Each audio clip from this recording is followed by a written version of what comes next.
ইয়া মাউতু মাজা ফাআলতা বিল আহিব্বা, হে মৃত্যু, হে কবর, বলো না আমার বন্ধুদের সাথে তুমি কি করেছো? আমার বন্ধুরা কোথায়?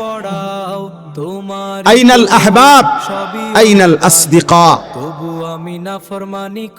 আইনাল জুল্লাস আইনাস সাম্মার। অর্থ হলো আমার বন্ধুরা কোথায়, আমার ভালোবাসার মানুষগুলো কোথায়, আমি যাদের সাথে বসতাম তারা কোথায়, আমি যাদের সাথে রাত জেগে গল্প করতাম আমার সেই বন্ধুরা কোথায়? তুমি তাদের সাথে কি করেছো? তারা কই এখন? হযরত ওমর ইবনে আব্দুল আজিজ বলতেন যে কবর আমাকে জবাব দিত, কবর যেন আমাকে বলে, হে ওমর ইবনে আব্দুল আজিজ, তোমার সেই বন্ধুদেরকে আমি চোখ খুলে ফেলছি, তাদের হাতের কনুই থেকে তাদের শরীর আলাদা করে ফেলছি, তাদের পা হাঁটু তাদের শরীরের গোশত হাড্ডি রেজা রেজা করে পাউডার করে মাটির সাথে মিশায়। আজ তোমার বন্ধুরা কেউ নাই, আজ তোমার বন্ধুরা কেউ নাই। আমি পাপী গুনাহগার, এজন্য দোস্ত এটা মনে রাখো, আজকে তো ওলামায়ে কেরাম চোখের পানি দিয়ে, মহব্বত দিয়ে, ভালোবাসা দিয়ে কত আহাজারি করতেছে তোমাদের কাছে।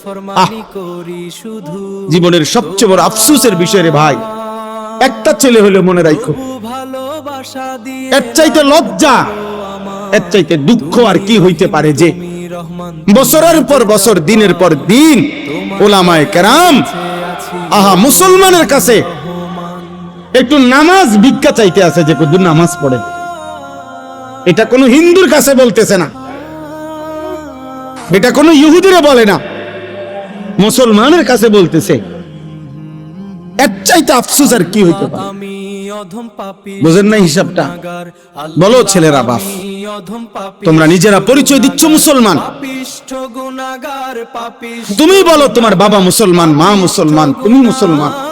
যতবার তোমার ধর্মের পরিচয় জিজ্ঞাসা করছে ততবারই তুমি বললা ধর্ম তোমার ইসলাম, রব তোমার আল্লাহ, নবী তোমার মুহাম্মদুর রাসূলুল্লাহ সাল্লাল্লাহু আলাইহি ওয়াসাল্লাম, কিতাব তোমার কোরআন, তুমি বললা তুমি মুসলমান।